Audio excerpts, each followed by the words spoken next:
Bueno, ¿qué tal? ¿Cómo les va? Buenas tardes.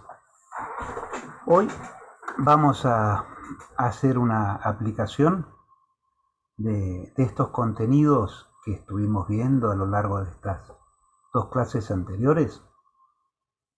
Nosotros durante estas dos clases estuvimos viendo conexionismo básicamente pavloviano y de cómo se genera y de cómo se inhibe o se desaprende información. Para hacerlo, para ponerlo en práctica, en esta clase voy a necesitar mucho de la ayuda de ustedes, porque es lo que nos va a permitir entre todos ir resolviendo lentamente este problema.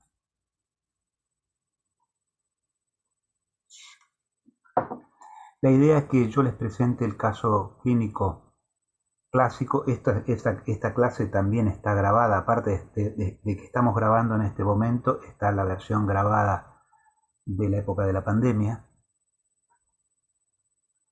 El caso de María, una situación particular de asma aprendido.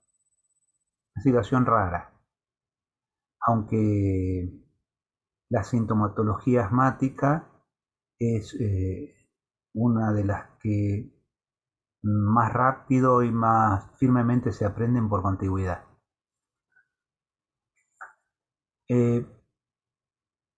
Vamos a ver entonces, les decía, un caso. Ahora se los voy a leer hasta donde me permita la vista. Y luego entre todos vamos a ir viendo, nos vamos a ir haciendo preguntas y vamos a ir viendo cómo se desarma este caso y si podemos, cómo lo logramos caracterizar a partir de la perspectiva pavloviana. Luego, este mismo caso, vamos a tratar de resolverlo en una clase posterior, utilizando metodología del conexionismo operante. Entonces, estas dos próximas clases, una, la de hoy, es de diagnóstico, y el diagnóstico lo vamos a hacer básicamente, no exclusivamente, pero básicamente en función de lo que vimos, y luego va a haber un tratamiento, que lo veremos en la próxima clase, que estará en función del condicionamiento operante. El caso es el siguiente.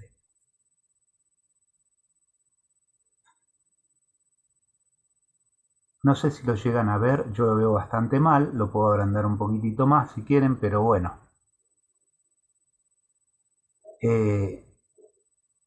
La anamnesis, que es el recorrido histórico clínico de este paciente, es que en septiembre de 1995 viene a la consulta una paciente que se llama María. Bueno, acá ni los nombres se corresponden, de todas maneras yo hice una especie de adaptación.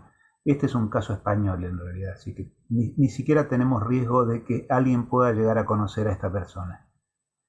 Pero bueno, llamemos a esta persona María, de 27 años, soltera, que reside habitualmente, puse allí, en Dolores. En el caso original era en Barcelona, con sus papás, con sus padres, trabaja de administrativa y refiere padecer crisis asmáticas desde niña. Yo les voy a pedir, si me permiten un pequeño break, que tomen nota de todo aquello que les llame la atención, o que subrayen, pero que presten atención y que de alguna manera retengan aquellos aspectos del relato que a ustedes les llame la atención. Decíamos que refiere padecer crisis asmáticas desde niña. Desde los 4 años padeció catarros y bronquitis frecuentes con tos, expectoración y respiración dificultosa. Fue diagnosticada de bronquitis asmática y tratada a lo largo de su vida con todo tipo de fármacos antiasmáticos como tiofilina, beta-adrenérgicos, corticoides, antibióticos. También se le aplicaron vacunas, gamma globulina, desde las personas que está acompañada siempre por el aerosol, o sea, aerosol terapia, etc., ¿no? Se le han hecho oportunamente pruebas de sensibilidad cutánea, dando reacción positiva a 2 alergenos, hongos y plumas de ave. Las crisis consisten en una tos seca, picazón de garganta, disnea con sibilancias y expiración prolongada. En resumen, unas típicas crisis asmáticas. Acá viene un detalle que me gustaría comentar con ustedes, porque creo que es uno de estos conocimientos o juicios previos o conocimientos previos errados que funcionan como un obstáculo. ¿Saben cuáles son las dificultades respiratorias que tiene un asmático? Allá Mateo dice que no. Uno cree, o digo espontáneamente, uno tiende a pensar que la persona no puede respirar, o sea, no puede introducir el aire. En realidad, la dificultad que tiene, a ver, apareció un chat. Bueno, Rosana dice aspirar y expirar. ¿Sabes qué, Rosana? Es básicamente expirar. O sea, sí puede tomar aire, pero así. Y lo que no puede es largar el aire. Por eso es que el ataque es o sea, como que hubiese en realidad hay una dificultad para sacar el aire. Y se imaginan ustedes la situación de ahogo y depresión, ¿no? Y depresión en el pecho que uno siente en estos casos.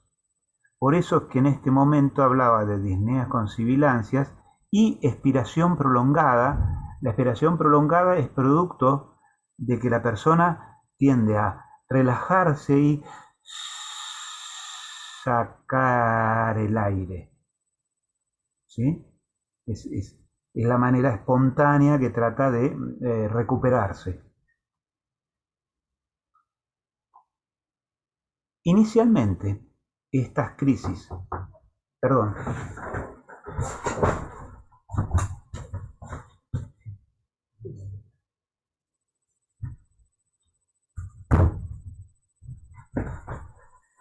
disculpen, decía, inicialmente estas crisis se presentaban durante episodios catarrales y duraban de 1 a varias horas.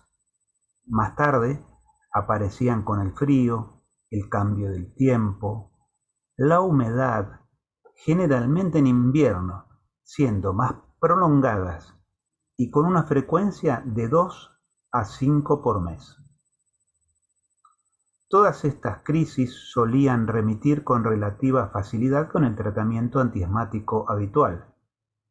Pero, en la actualidad, cuando concurre a hacer la consulta, desde hace unas semanas presenta crisis diarias de 10 o más horas de duración, prolongándose a veces durante varios días, con mala respuesta al tratamiento corticoide. Presenta además insomnio, jaquecas y ha perdido 5 kilos de peso. Nunca ha presentado insuficiencia cardíaca ni ha precisado ingreso hospitalario por causa de las crisis. Su función respiratoria es normal, habiéndosele diagnosticado en una ocasión anterior signos de un ligero enfisema pulmonar.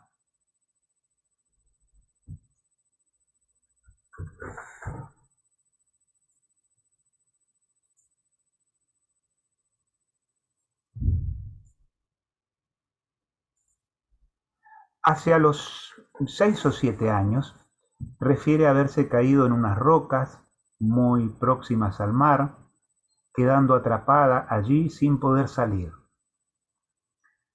A partir de entonces, narra, comenzó a presentar más crisis de asma. En cuanto al ambiente familiar, los padres son severos y rígidos. Ella se siente muy dependiente de ellos, aunque sus relaciones no son del todo satisfactorias. Hay frecuentes discusiones en la casa, se refiere a entre los papás. La mamá es protectora y se desvive ante cualquier dificultad respiratoria de su hija, frente a lo cual se siente muy angustiada por cómo va la enfermedad. En cuanto a sus relaciones sociales y laborales, ella trabaja como administrativa, su trabajo le satisface y trata de promocionarse. Tiene bastantes amigos. Tanto sus amigos como su familia la consideran algo rara, entre comillitas está. Últimamente, y coincidiendo con la agravación de sus crisis, ha roto su noviazgo de 2 años de duración. Miedos. Le producen gran ansiedad. Los lugares cerrados, oscuros, estrechos, altos. Algunos animales, la sangre, la idea de tener un ataque asmático, la sensación de palpitaciones, los transportes públicos, etc. Tiene con frecuencia ideas obsesivas referidas a sus crisis y al mismo tiempo teme a enfermar mentalmente e incurablemente. Naturalmente se encuentra desesperada por el curso de su enfermedad. El desesperada es literal, por eso está encomillado, ¿no? Los dos comillas refieren a palabras que utilizó María en la entrevista. En cuanto al análisis conductual, las crisis asmáticas en la actualidad suelen presentarse más de noche que de día, más en sitios cerrados, oscuros, polvorientos o sucios. No le ocurren en el campo o en la playa, pero ocurren sobre todo durante las discusiones familiares, siendo en estos casos mucho más intensas. En general, pues, los accesos epilépticos ocurren ante las situaciones temidas, interrumpiéndolas y evitándolas. Al mismo tiempo, tanto los catarros como las propias crisis han sido objeto de gran atención y preocupación familiar, especialmente por parte de su mamá.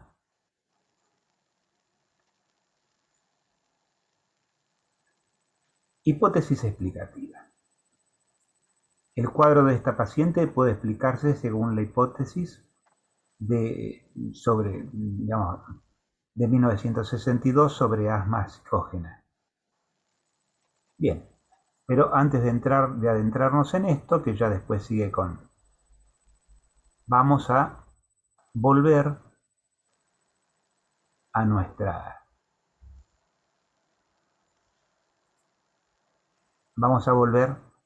nuestro cara a cara. Coméntenme qué cosa les llamó la atención, si registraron algún comportamiento, si se hicieron una semblanza diagnóstica de esta persona. Para mí la respuesta de la madre por ahí condicionaba un poco, ¿no? Porque la madre respondía exageradamente, ¿no? Ante una crisis de ella, de la hija, capaz que condicionaba a la hija. Es una hipótesis por ahí. Sí, hay, sin duda, en Mateo hay una relación estrecha entre el comportamiento de la mamá y la aparición de las crisis, sí, sin duda. Pero bueno, hay que armar la hipótesis un poquito más amplia y vamos a ir de a poquito. ¿Qué otra observación, qué otra cosa les llamó la atención? profe, a mí me llamó un poco la atención el contexto donde se encadenan la mayoría de las crisis, digamos, ¿no? O sea, que pareciera ser más ansiedad que algo orgánico propiamente dicho. Perdón, no entendí bien. Pareciera ser más, no escuché después bien. Más una cuestión de ansiedad o de desesperación que algo, una enfermedad propiamente, digamos, orgánica. Es decir, siempre es en discusiones, en momentos donde se siente insegura, hay miedos. Sí, yo creo que has hecho una muy buena observación. O sea, así como Mateo, digamos, señaló una conexión que le llamó la atención, Miranda está señalando otro aspecto que también llaman la atención. Acá hay un par de chats, vamos a ver. Dice la figura de la madre, los síntomas y el accidente que tuvo María me llamaron la atención. Sí, sí, claro, ese es un tercer aspecto, ¿no? Ese accidente donde ella narra que al menos empezaron las crisis con mucho más frecuencias. Y dicen, Lucía dice, la conducta aprendida a través del contexto. ¿Y cuál sería, Lucía, la conducta aprendida?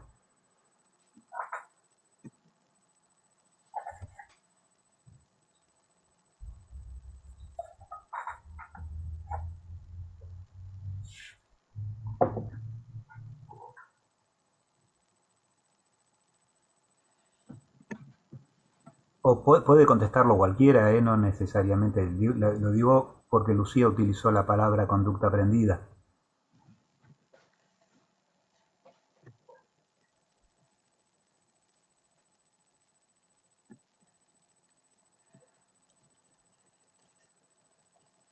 A mí se me escapó sin querer. A ver. Puede ser el asma, sí, sí. Eh, sí. Lucía dice, puede ser el asma. Sí, puede ser. Y Lara dice en un contexto de superprotección, de sobreprotección. Algo rara, dice Rosana. Ese es uno bueno. Ahora voy sobre algo rara. Se me había trabado la compu. Bueno, acá dos cositas. Sí, las respuestas asmáticas parece que son aprendidas. Los comportamientos asmáticos. Es curioso, ¿no? O sea, tener un ataque, una sensación, producir un síntoma que a mí se me escapó, les comentaba. Bueno, a Rosana también nos comenta las fobias y los miedos. Ahora vamos a ir un poquito para atrás. Les termino primero con mi propio estallido. Yo dije epilepsia aprendida porque en realidad este caso a mí me hace acordar mucho a uno que vi cuando era un joven graduado, digamos, tenía pocos años de graduado, y una prima mía, prima política, neuropsicóloga de Córdoba, en ese momento estaba defendiendo su tesis doctoral, una persona más grande que yo, estaba defendiendo su tesis doctoral sobre epilepsias aprendidas. Y bueno, en ese momento tuve oportunidad de acercarme un poco al material y algunas cosas, experiencias, en donde no había modo, digamos, por ojo clínico, por mera observación, de discriminar entre si eso que estaba sucediendo era una auténtica crisis epiléptica o era una crisis aprendida. Y bueno, sí, efectivamente era aprendida. En este caso, nos encontramos quizás en una situación un poquito más pantanosa.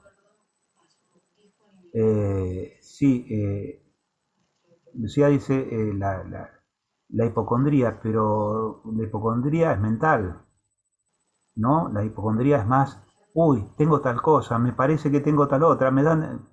Acá la piba se queda sin aire, o sea, tiene ataques.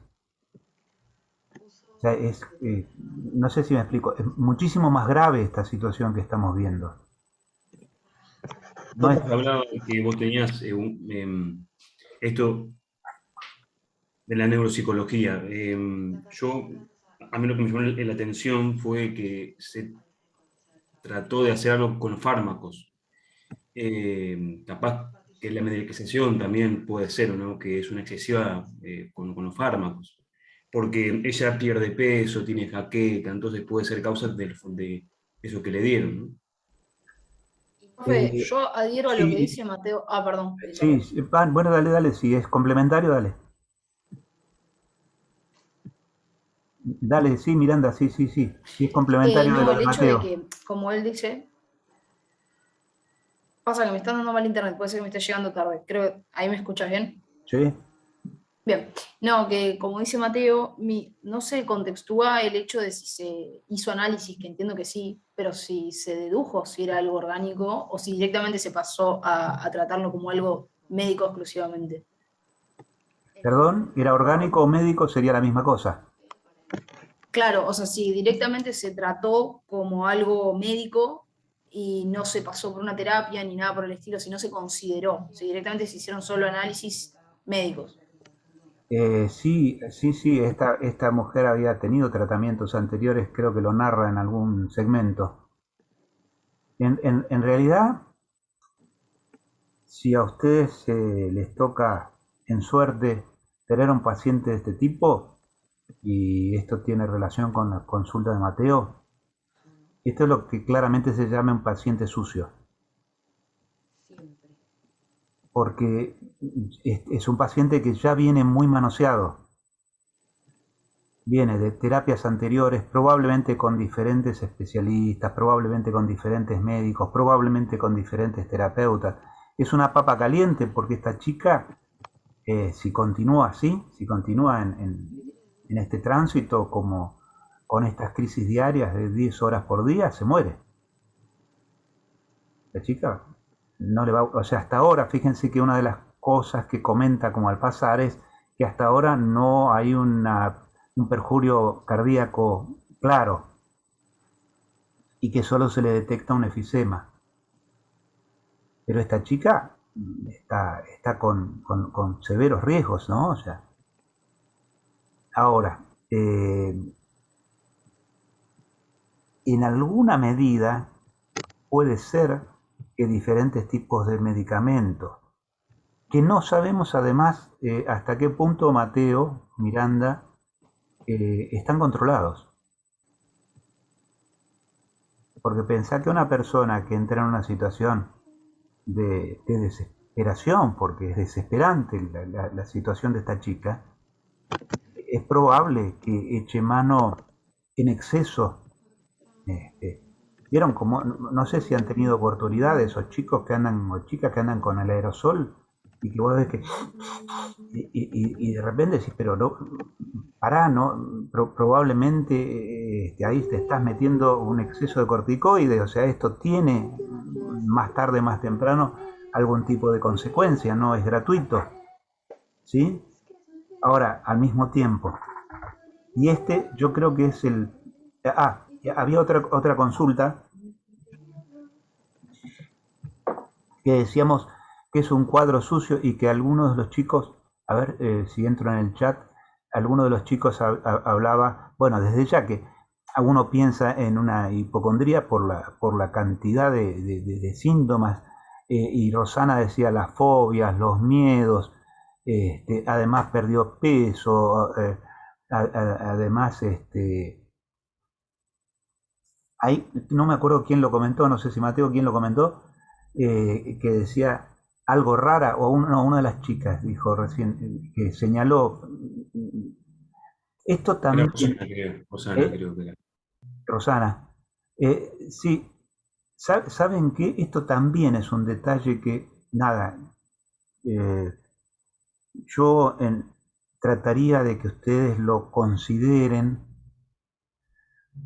Cuando una persona común y corriente, suponete el portero de tu edificio, tu vecina de la vuelta, una persona normal, que es una persona que es oficinista, que una persona que tiene su actividad corriente, pero que no tiene formación médica, ni clínica, ni ni psicológica, ni terapista ocupacional, ni fonoaudióloga, ¿no? O sea, que no está en el ámbito. Dice, Mateo es algo raro. Suponete, no, perdón Mateo que hago el chiste, pero cuando uno dice es algo raro, pasan dos cosas. O dice que es algo raro porque se refiere a sus inclinaciones sexuales, esto es muy corriente, o, pero que sería el caso que sí nos importa a nosotros, dice que es algo raro porque es algo piantada.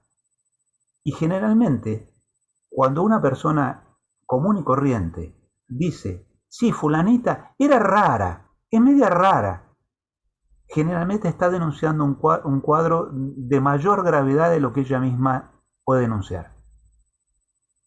O sea, cuando sus amigos o cuando sus conocidos, sus jefes y compañeros de trabajo dicen, fulanito es algo raro, ojo con fulanito. Realmente fulanito puede llegar a estar cursando un síndrome, una circunstancia o un estado grave.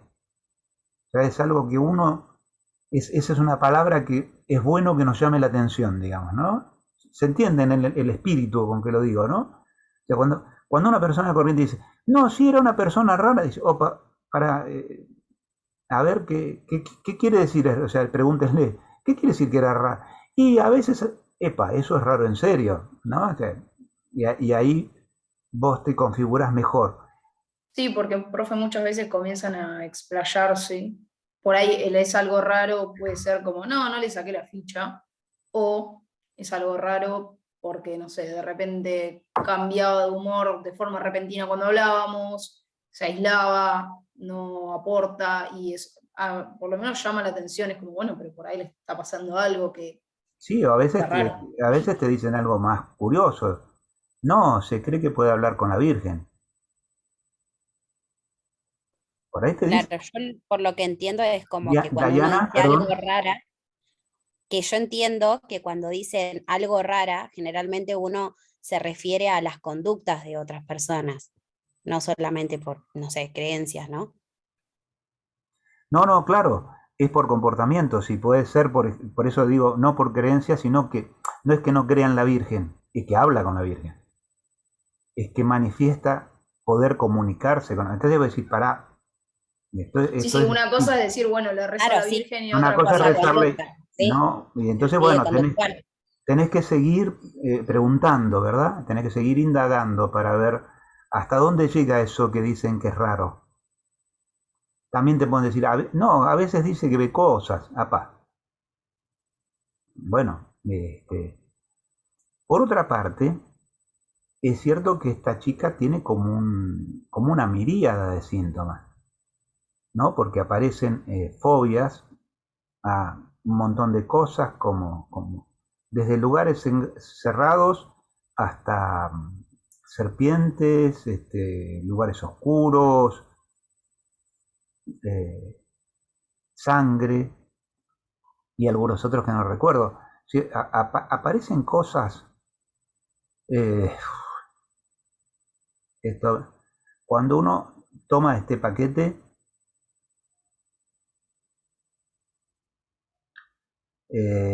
a mí me hace acordar a la definición que un psicoanalista que se llamaba Rafael Paz daba de fobia, que decía: la fobia en el nivel histérico en el que se mueve se defiende obsesivamente de sus angustias esquizoides.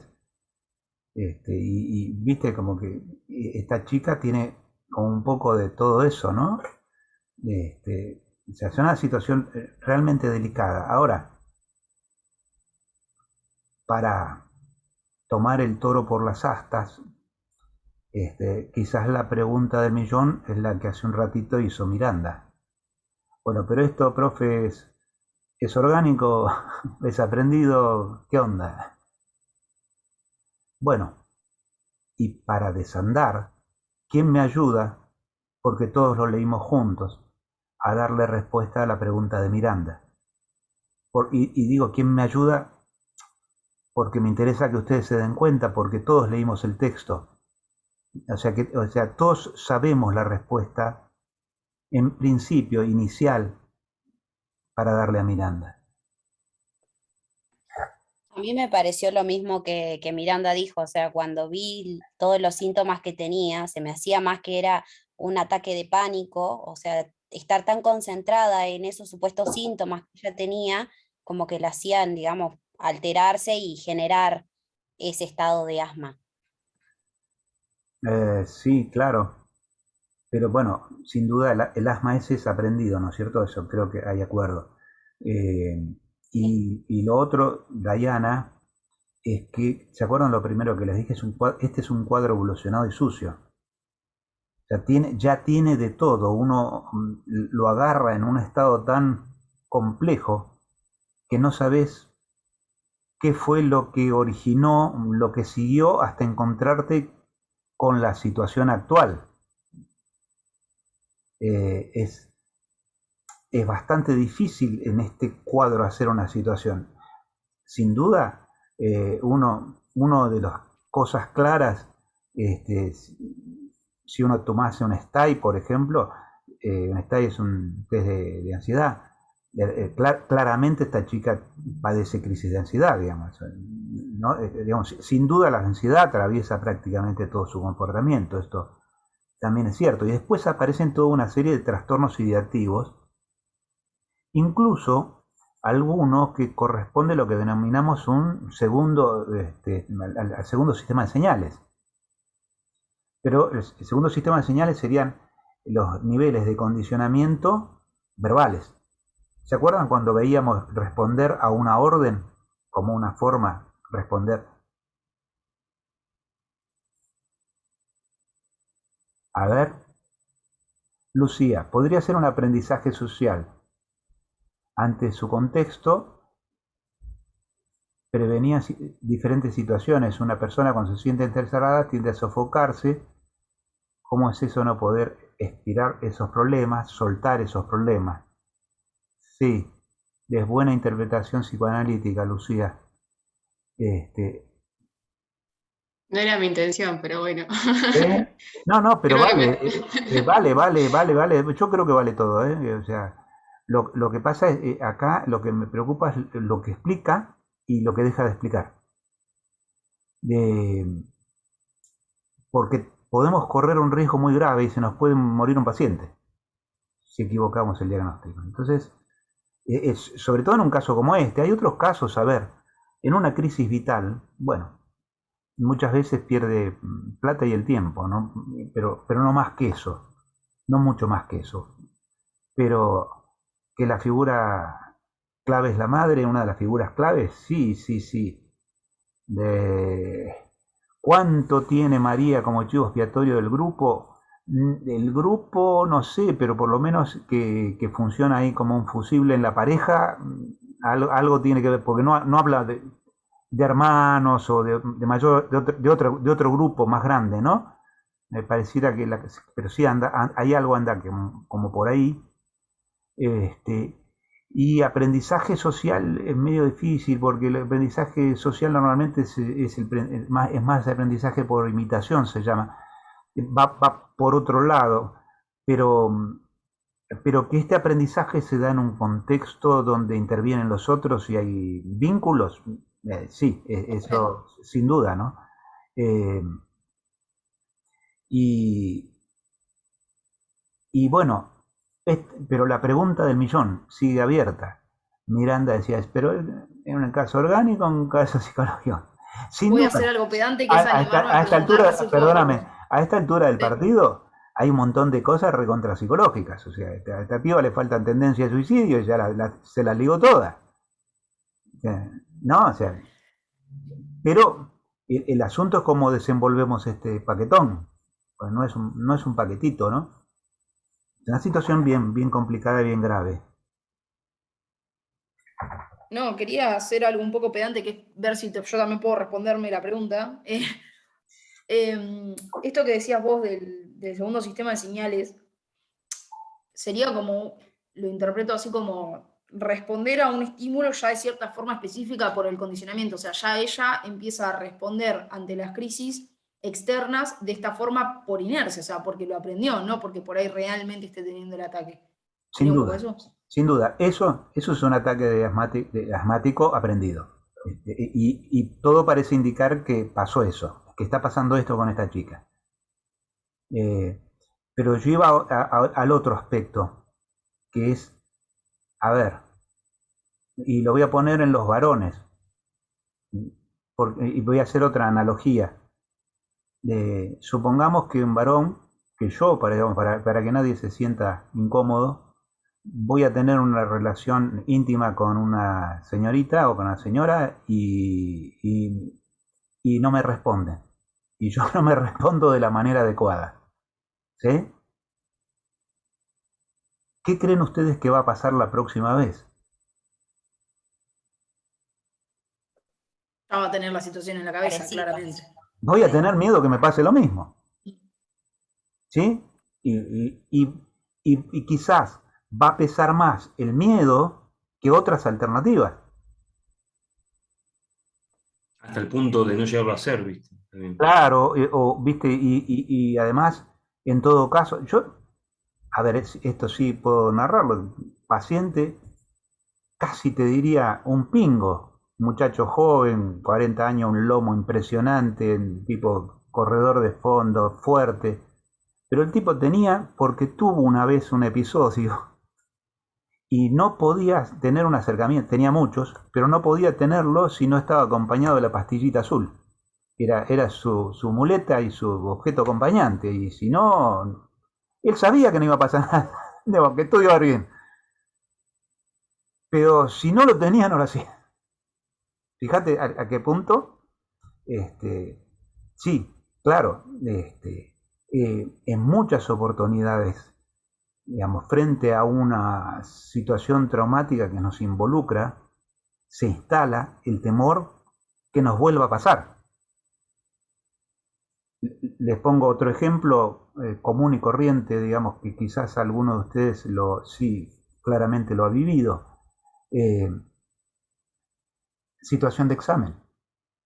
Y te quedaste medio tonto, te quedaste bloqueado, no te salían las palabras, te olvidaste de lo que sabías, no de lo que no sabías, de lo que no sabías. No, o sea, realmente sabías de eso y no te venía a la cabeza, se me hizo una laguna, ¿sí? Y la próxima vez, ¿qué te va a pasar? Lo mismo. O sea, otra vez o sea, en principio, uno va a tener miedo a que esta situación se repita. Por lo que, en general, estas situaciones se convierten en doble calvario. La situación natural, estresante, por ejemplo, de tener que enfrentarse a un examen, y la situación estresante de tener miedo a que le pase algo durante la situación de examen. O sea, la pagamos dos veces. Por el hecho en sí y por esa anticipación negativa, digamos, que además, lo que es peor, de algún modo nos condiciona a que no lo hagamos de la mejor manera. Porque finalmente hay algo que también es cierto.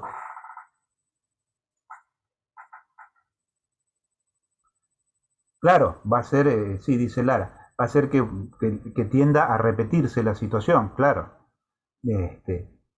Por eso en la contraparte de esto está la sabiduría del Martín Fierro. Más que el sable y que la lanza suele servir la confianza que el hombre tiene en sí mismo, ¿no? A veces, al revés, están en una situación de examen, en una situación de canto, en una situación de exposición de algún tipo, pero bueno, los llaman el bien pagado y van ahí adelante firmes, sólidos, convencidos de que están haciendo las cosas bien y bueno, lo harán al menos de la mejor manera que su talento les permite y a veces mejor. Bueno, esto lo vemos permanentemente en Mateo y los chicas si les gusta el fútbol. Cuando un equipo tiene confianza, cuando un jugador tiene confianza, hace unas cosas. Mal tema, profe, porque soy hincha de Boca y no la estoy pasando muy bien últimamente, así que feo tema, pero sí. Feo tema, ¿no? Sí, sí, y hoy a la noche la van a pasar peor, me parece. Sí, mejor todavía, con Always Ready. Encima viste que estos tipos, Always Ready, tienen la camiseta de River, tienen la misma camiseta. Eso es un pare de sufrir constante, pero Bueno, pero es así, ¿no? Las cosas van y vienen. Nosotros tuvimos 18 años sin ganar un campeonato. 18 años. Y yo me lo comí completito, desde que tuvimos el último hasta que volvimos a ganar. En fin, y siempre éramos segundos, parecíamos Lolle Reutemann. Eh, Vos sabés, te voy a decir una cosa a todos, pero en particular a Miranda y a los más jóvenes. Dos indicadores de crecimiento son la tolerancia a la incertidumbre y a la frustración, ¿no? Sí, cuando uno incrementa la tolerancia a la incertidumbre e incrementa la tolerancia a la frustración, de alguna manera está más sólido y creciendo, obviamente, hasta cierto. Estamos hablando de cuestiones normales, ¿no? O sea, bueno, volvamos a esta niña y a la pregunta de Miranda. A ver, Lara, Julieta, Marita, Mariana, Yael, María Eugenia, ¿qué opinan? ¿Por dónde se desarma esto? ¿Cuánto hay de, uy, vaya pregunta, de innato y de adquirido?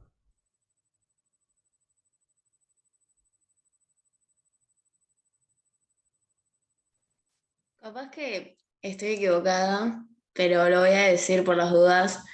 Como que siento que sus crisis son innatas, o sea, como que tiene algo de innato, pero que está siendo reforzado por el contexto, por la madre, también porque le dicen como que es algo rara, pero bueno, no sé. Sí, bueno, Y de ahí se dan como los Lara, sesgos más aplicados. Lara, siguiendo la metáfora futbolística, la pateaste de afuera del área grande, esquinado, y la metiste en el ángulo. Así que bueno, bien vale la pena, ¿viste que vale la pena lanzarse un poquito? Sí, claro que sí. Va por ahí, por donde dice Lara, nos toca. Para mí es más adquirido que innato, dice Marita.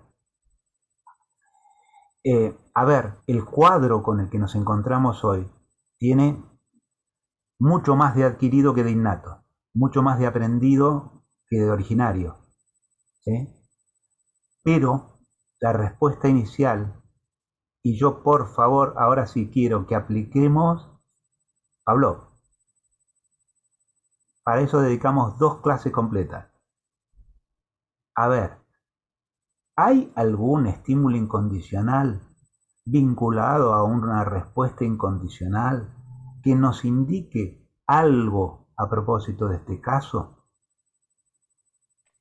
Perdón, profe, yo me perdí en la pregunta. ¿Podría repetirla? Sí, claro. Digo, hay en el texto que leímos, o sea, yo lo leí y traté de hacer una pausa un poquito más prolongada para que, para que se note, pero es que tenemos un sesgo ambientalista muy fuerte nosotros, entonces podemos meter la pata feo. Entonces es bueno que pongamos mucho los pies en la tierra y después volemos. ¿Hay algo que podamos discriminar como estímulo condicional que tenga incondicional, que tenga una respuesta incondicional? O sea, ¿hay algo innato en el texto que nos llame la atención?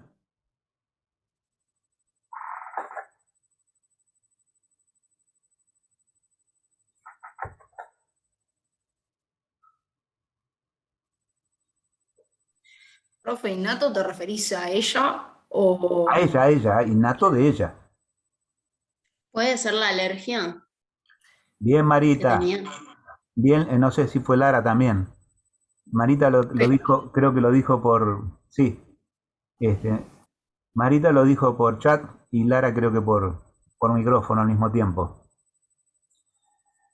A ver, chicos, punto 1. Esta piba,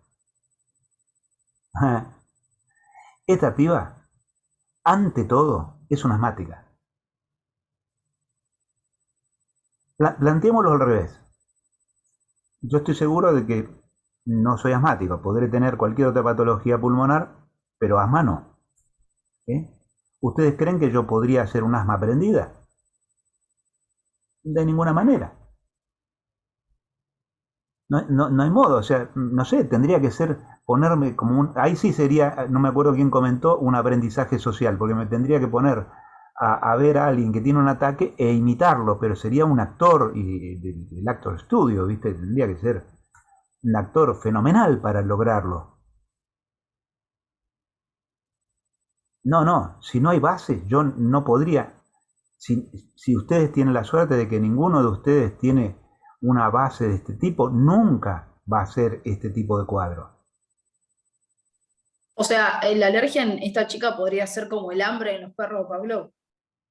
Bueno, pero el hambre es normal. Que tengas, a ver, esta piba dio positivo a 2 alergenos. Creo que era plumas y hongos, ¿no? Sí, hongos. Claro. Ella dio respuesta positiva. Nosotros, nos podrá hacer cosquillita la pluma, pero no nos produce una respuesta alérgica.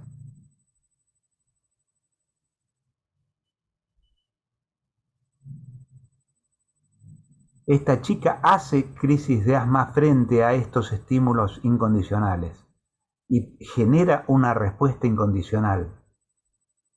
O sea, lo primero que tenemos que darnos cuenta es que esta chica es asmática.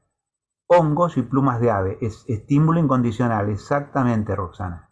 ¿Sí? Roxana o Rosana, no sé cómo es, cómo te dicen. Sí, efectivamente. Rosana, bien. Entonces, primero que nada, tenemos una persona que dio positivo al asma. Es una persona asmática. A partir de allí, hay algunas cosas que vienen en nuestro auxilio. Ustedes saben para qué sirve categorizar.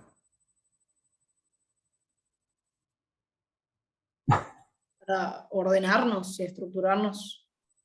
Sí, para organizar el conocimiento, evitar la redundancia, etcétera, etcétera, pero para algo más. Claro, sirve para encasillar, solo que encasillar suena como feíto, ¿no? O sea, ya suena como un poquito duro encasillar, pero es cierto que nosotros permanentemente generamos categorías. Miren, ¿quieren que les haga una pequeña prueba chiquitita, chiquitita? ¿Pero qué, profe? ¿A lo Kant decís vos? ¿A lo ¿Eh? Kant, así, algo innato? ¿A lo Kant? ¿Algo así innato decís? Eh, ¿O algo propio? Digo, existe una disponibilidad a categorizar que es innata, que es propia del Ah, funcionamiento de la mente, efectivamente. Este, o sea, la capacidad de generar categorías. O sea, en realidad creo que a partir de una función de comparación, una de las cosas más increíbles que hace nuestra mente es agrupar lo que es parecido y diferenciar lo que es distinto. Y generalmente lo hace en ese orden. Nos resulta relativamente más sencillo agrupar que discriminar. O sea, primero juntamos los animales grandes y los llamamos vaca o los llamamos caballo, qué sé yo. Y después decimos, no, esto es un caballo, esto es una cebra, esto es un elefante. Después diferenciamos. A ver que tengo muchos chats. Sí, Rosana dice, sería para dar prioridad. Sí. Eh, bien. Hay una cuestión de economía y de capacidad inferencial. ¿Por qué ustedes no guardarían un ratón adentro de una caja de cartón?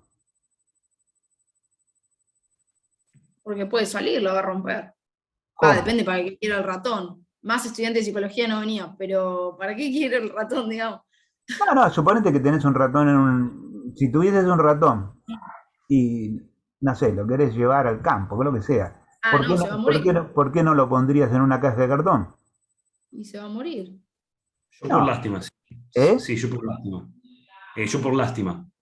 No, no, pero suponete que le estás haciendo un bien, que lo Ah, sacás de... No, no, la idea es ¿por qué no lo pondrías en una caja de cartón? Sí, o lo que dice Julieta, se la va a comer, tipo, la va a Se romper. lo, se lo va a comer. ¿Por qué? Porque vos sabés que los roedores roen y que todos los roedores roen. No hace falta que te lo expliques para cada caso.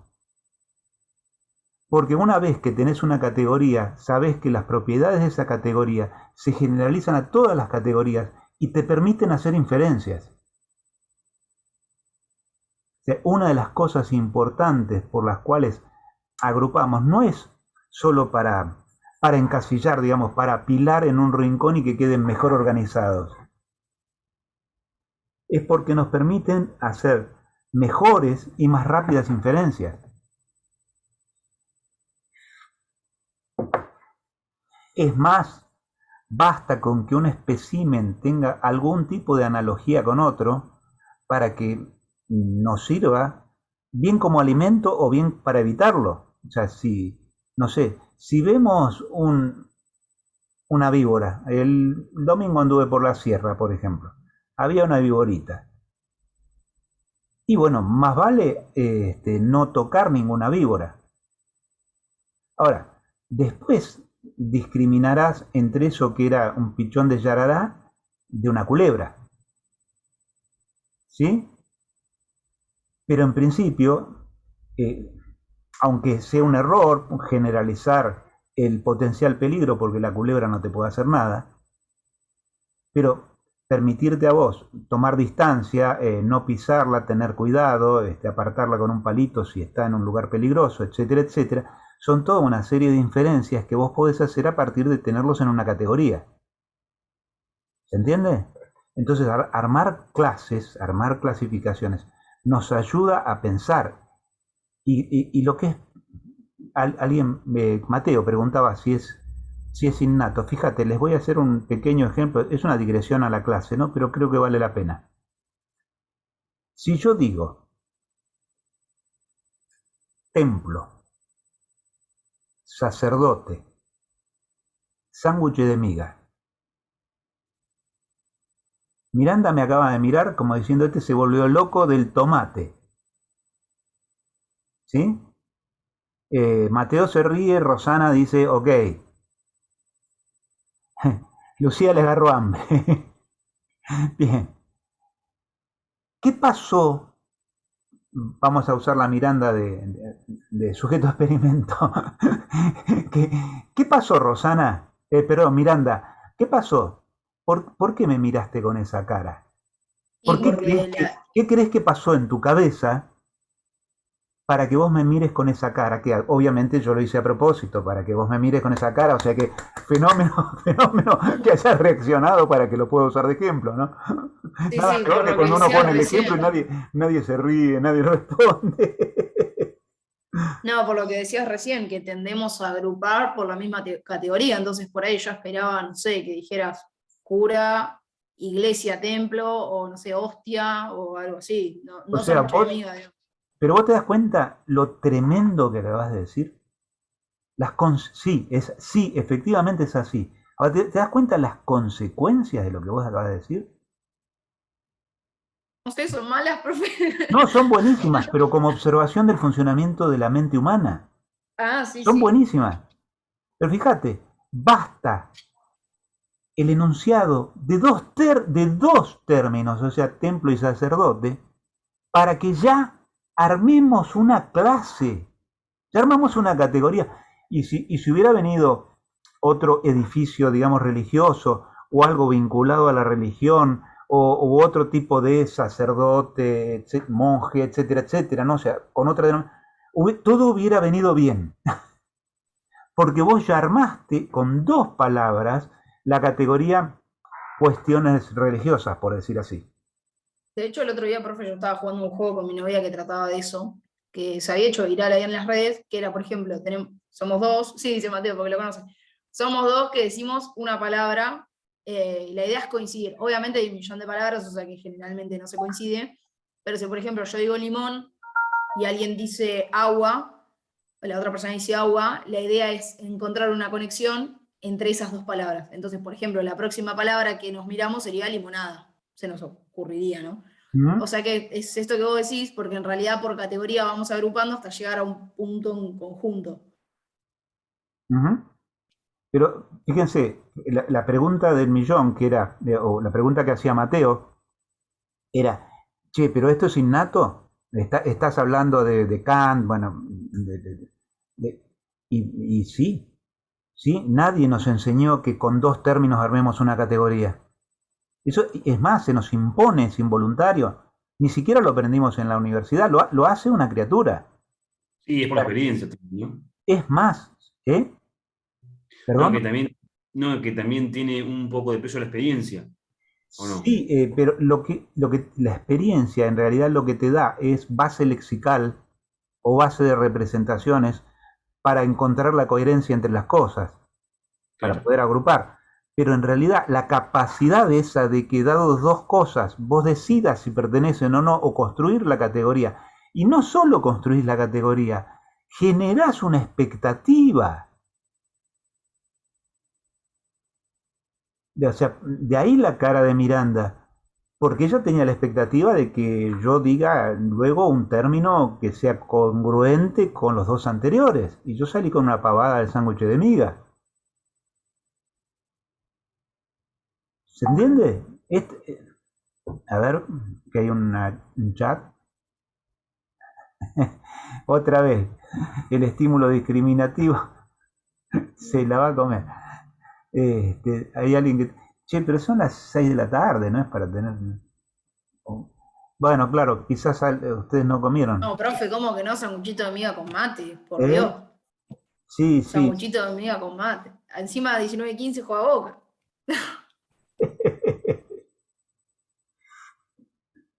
Bueno, guardate entonces los sanguchitos y por lo menos si no es la alegría... Una felicidad voy a tener.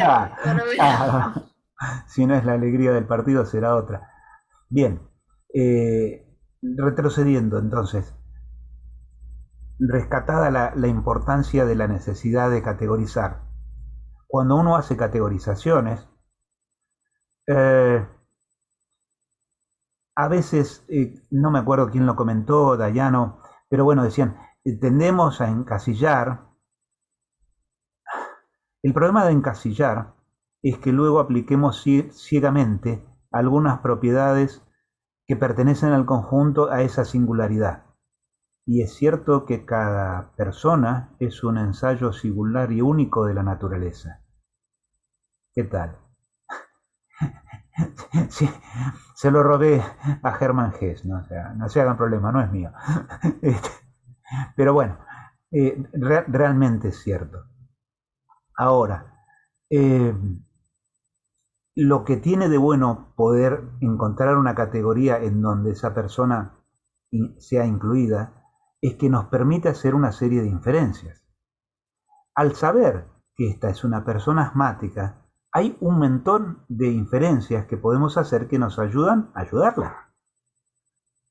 Por ejemplo, ¿ustedes han tenido oportunidad de tener amigos asmáticos o familiares que hayan observado? Es muy común que la mamá... Sí, justo el domingo tuve un cumpleaños con un chico que no podía respirar prácticamente porque estaba, o sea, tiene asma desde hace mucho tiempo. Y en un momento lo miramos como que se iba de la conversación y estaba... Y una de las chicas que lo conoce más le dice, ¿qué pasa, amigo? ¿No puedo respirar de nuevo? Y le dice, sí, ya estoy podrido. Y no sé cómo se llama lo que usan para poder... El aerosol. El aerosol.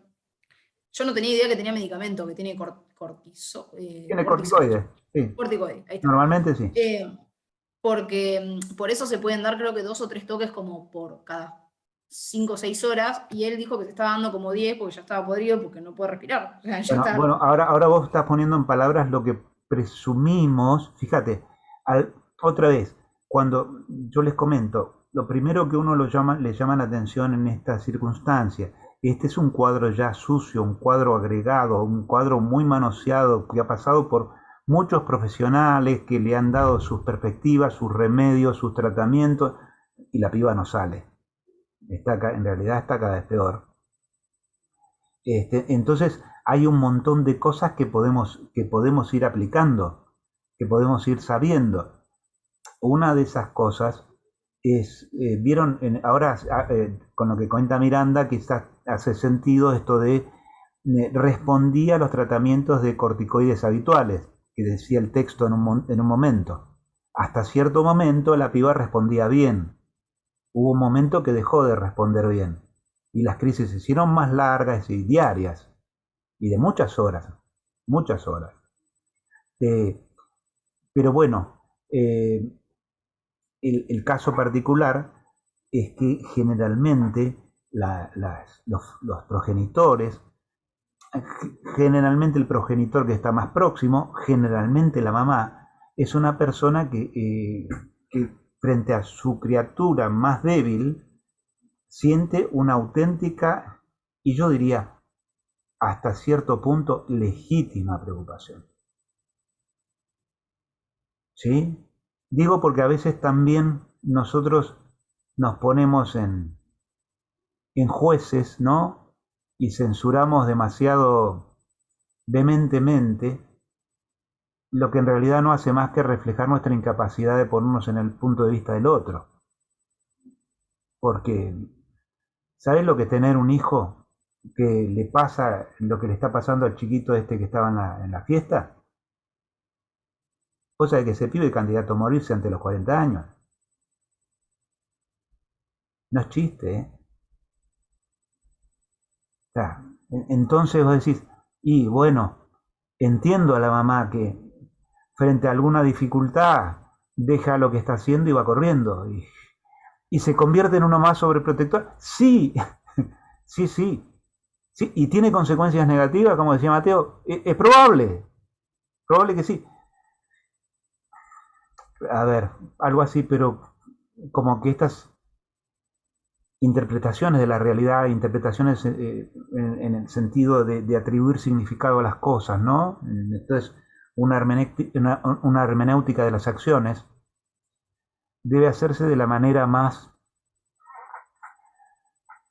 con mayor bonomía posible, ¿no? Dejemos el trabajo de la justicia para los jueces que bastante mal la cumplen. Nosotros no estamos para juzgar, estamos para sí comprender y ayudar. Y a todas las partes, si es posible. También quizás a la mamá, aunque en ese momento esté metiendo la pata. ¿Sí?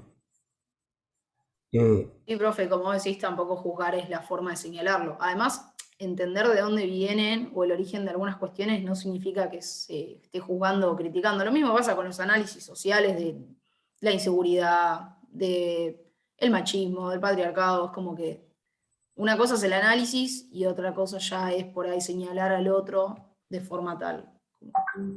Sí, sí, esto es cierto y está rico. A ver, no, me pareció que había... Ah, no, lo que vino es de otro lado, el sonido.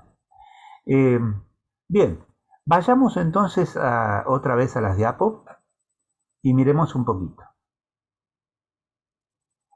¿Estoy compartiendo o no?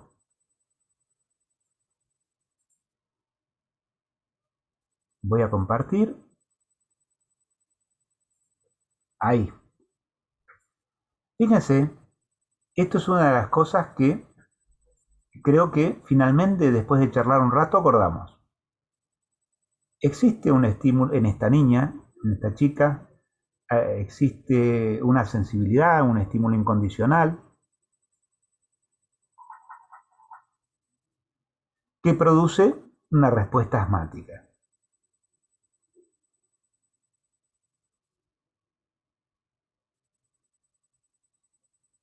Alergenos inicialmente, luego otras cosas que toman el valor de estímulos, son condicionales pero toman el valor de estímulo condicional. Pero bueno, acá hay algo claro que es que existe una relación predada entre el estímulo incondicional y la respuesta incondicional asmática. Esta es una persona que le pasa esto Y solo sobre esta base podría haber desarrollado el cuadro que mencionamos. Habrá otros cuadros que tienen cosas parecidas, pero que no surgen del mismo lado y en todo caso no van a ser un comportamiento asmático. ¿Se entiende? Vos no vas a hacer una epilepsia aprendida si no tenés algún costadito de epilepsia. Tendrías que actuar la epilepsia. Profe, yo tengo una duda. ¿Dijimos que esto era según Pavlov o acá sumamos lo del condicionamiento operante? Porque el Acá concepto de acá estamos metiendo un poquitito de operante, pero fácil. Bien, buenísimo. ¿No? Porque esto es lo primero que detectamos y también vemos que existe una situación de refuerzo a 2 vías, por refuerzo positivo y por refuerzo negativo. El refuerzo positivo es la atención y el cuidado de su mamá, básicamente por lo que dice la narración.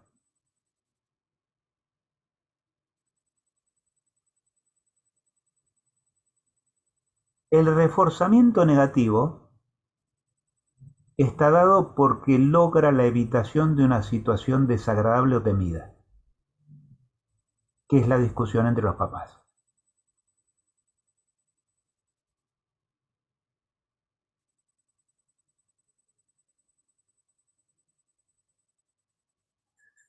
Ahora, ya que estamos en este punto, vamos a hacer una pequeña reflexión o situación, excusa de aprendizaje, digamos. ¿Recuerdan la diferencia entre refuerzo positivo y reforzamiento negativo?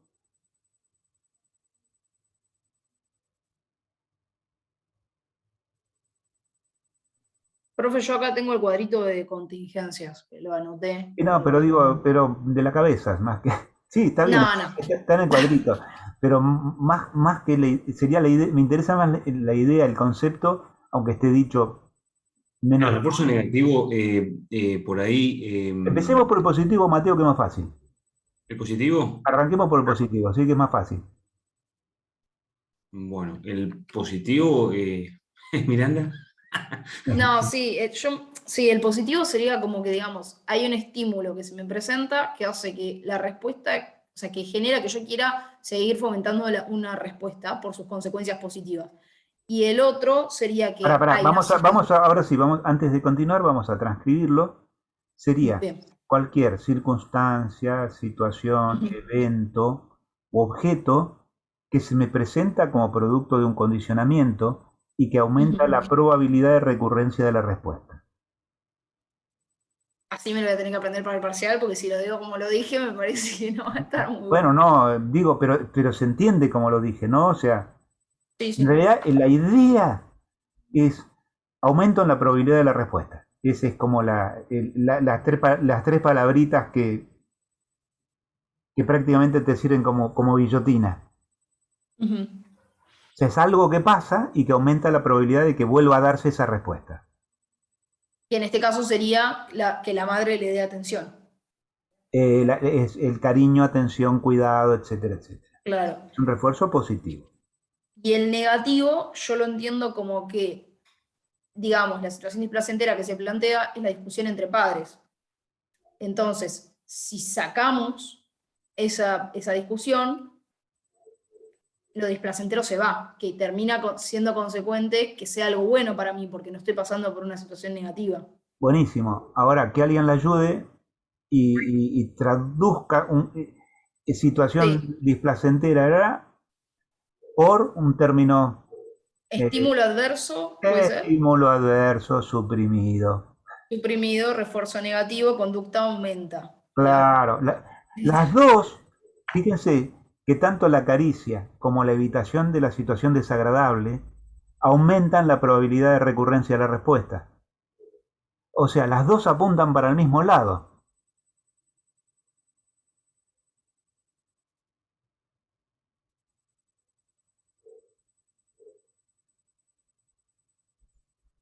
¿Está?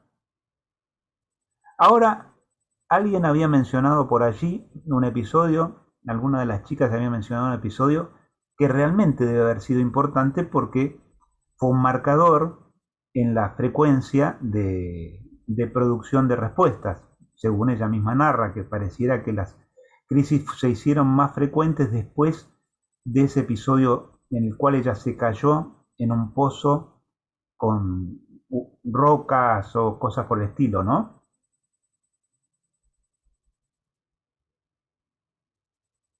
Bien, ahí tenemos un segundo estímulo incondicional.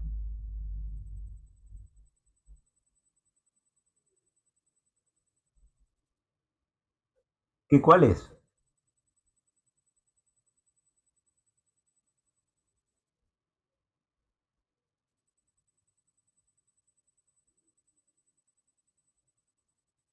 ¿Les ayuda mucho si digo que es el 56? No.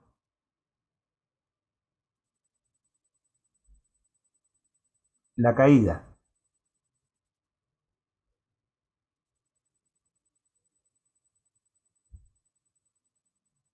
O sea, la caída, que en realidad en este caso engloba también a golpearse las rodillas, al dolor del golpe, etcétera, etcétera, ¿no?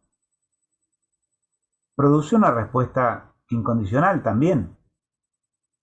Si vos tomases la adrenalina en el momento de la caída, seguro que hay un pico, ¿no es cierto?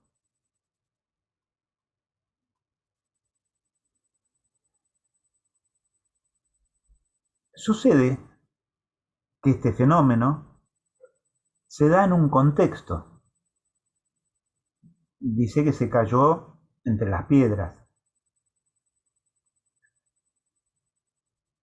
Si se cayó y había un pozo, era un sitio cerrado, era un sitio oscuro, era un sitio lo suficientemente alta como para... No fue que se tropezó en un pozo, sino que se cayó en un pozo, por lo tanto era lo suficientemente elevado. Es decir, ¿se acuerdan lo que vimos? Qué fácil se condicionaba todo a una situación de estímulo adverso presentado, o sea, una situación traumática. Yo creo que habíamos comentado el ejemplo del dentista, ¿no? Cosa por el estilo.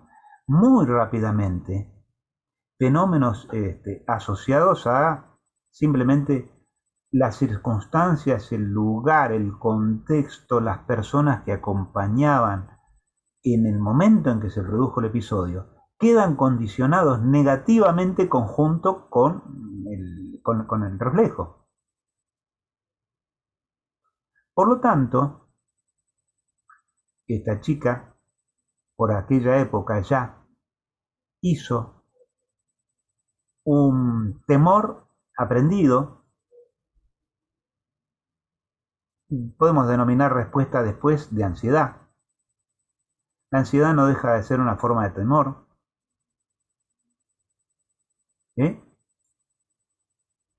¿A qué cosa?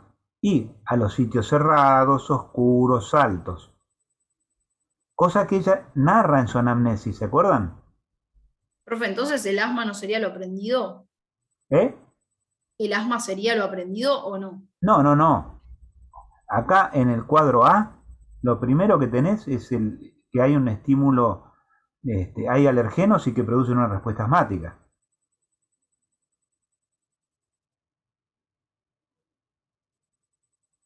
Eso no es aprendido.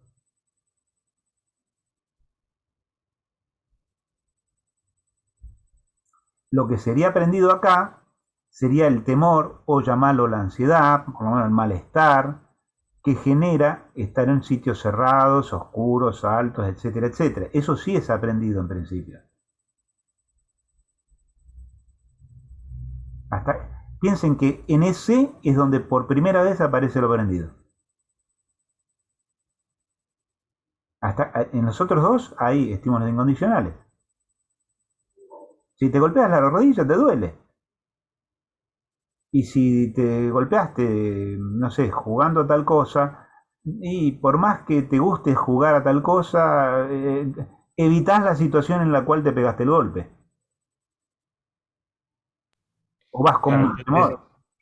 Vos viste cómo se ablanda un jugador. En el primer minuto, y antes de que, vos sabés que en los primeros minutos no se saca amarilla, como dicen. Y entonces, generalmente, entonces, si van a marcar a alguien, lo van a marcar fuerte en ese primer minuto. Lo ablandan. O sea, ya como para que el tipo tenga un aviso que aún inconscientemente puede hacer que evite exponerse a una situación similar.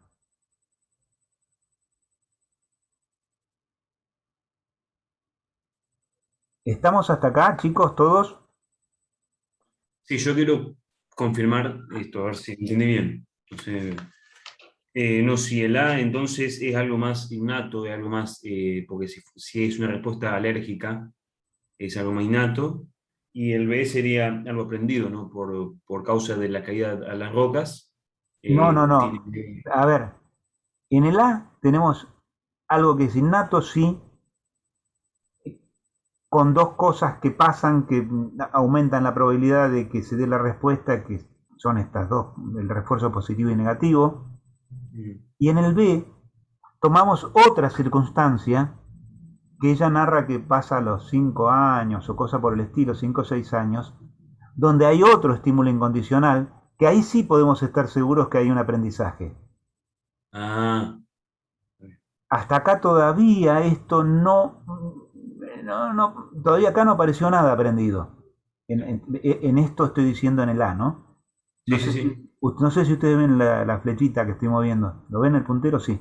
En el B sí, seguro. Eso no tenemos duda. Así como podemos no tener duda de que en aquellos lugares en donde se encuentre presente el estímulo incondicional, si quieren, ¿dónde se encuentra presente el estímulo incondicional, chicos?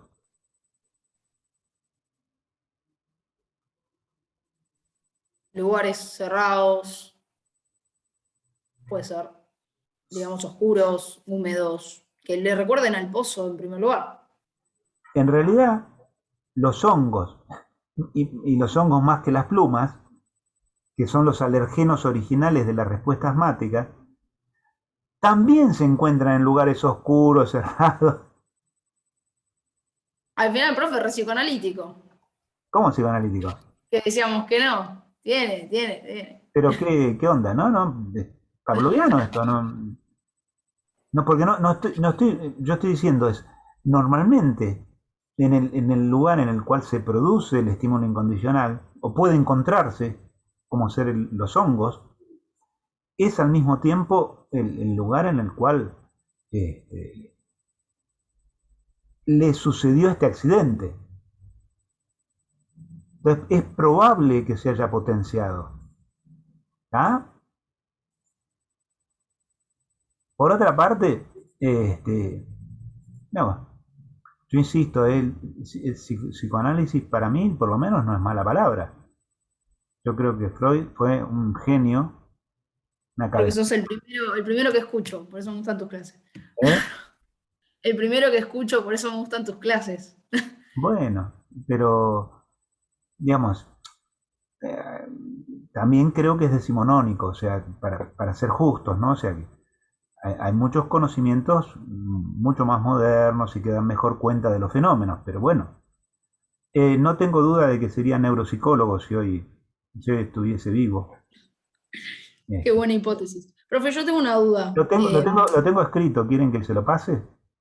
Sí, definitivamente. Eh, esperen un cachito y esperen que lo busco. Dale. Igual mi duda era respecto a, o sea, saliendo de ese tema, respecto a lo que estábamos hablando recién. ¿Sí? Eh, de si ese estímulo incondicional se termina volviendo condicional con las repeticiones, entonces. Para un cachitito que ya llego. A ver. Me.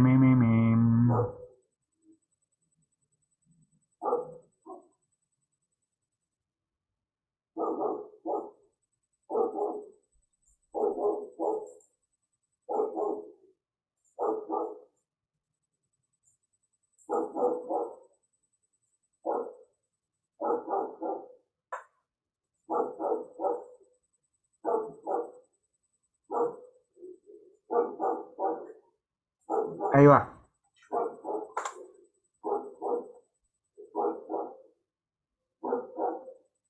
Ahí pueden encontrar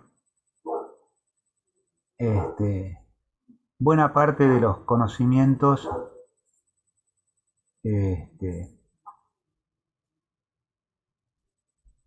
neuropsicológicos y tomados de la física y la neurología de la época, conjuntamente con algunas suposiciones fuertes que bueno,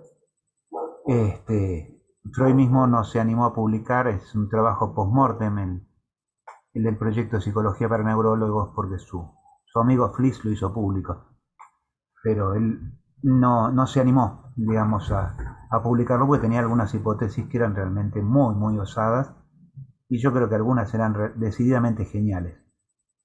Él quería encontrar la ley de Ohm del funcionamiento mental. Bueno, pero volvamos a esto, ¿no? Mateo, habías hecho una consulta mientras estaba buscando. ¿Me la podés repetir? No, fue Miranda igual. Ah, perdón.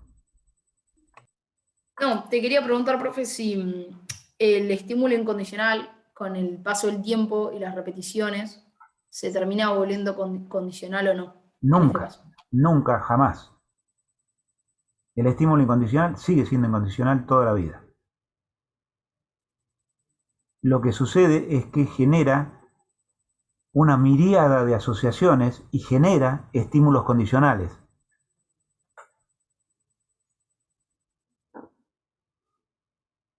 Pero sigue vivo. No, digamos, hasta tanto no se pueda generar algún tipo de intervención a nivel genética que modifique la respuesta de alergia a los alergenos, no. Esta persona va a convivir con ese estímulo toda su vida y va a ser estímulo incondicional. Podrá tener tratamientos y medicinas que mejoren mucho su tolerancia, pero nunca un incondicional se va a convertir en un condicional. Lo que sí puede pasar es funcionalmente lo contrario.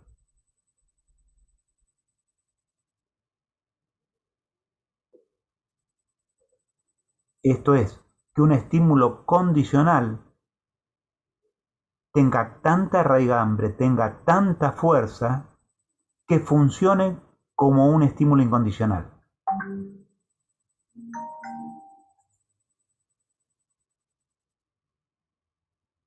Chau, chau, Diana. ¿Se entiende? Les voy a dar un último ejemplo y ya entonces redondeamos con esto antes de meternos de lleno a lo otro, lo dejamos para la otra clase que viene un montón de asociación y vale la pena detenerse.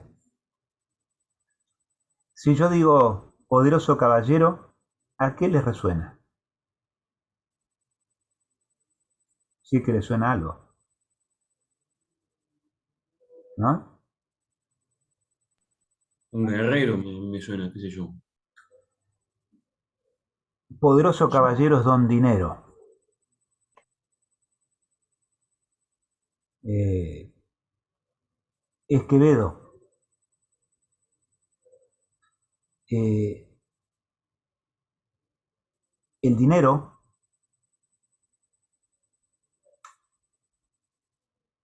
ha quedado tan asociado a semejante cantidad de estímulos que hoy tiene el valor de ser casi un estímulo incondicional, cuando en realidad es un aprendido. No hay duda que es un estímulo aprendido. Nadie nace amando el laguita, ¿sí? Pero es tan fuerte, tiene tal cantidad de condicionamientos con otros incondicionales y derivados de otros, o sea, de incondicionales de base y de otros derivados de otros incondicionales, ¿sí? Que en sí mismo puede tomar la fuerza de capacidad de condicionar y de hecho, bueno, mueve personas y mueve naciones, ¿no?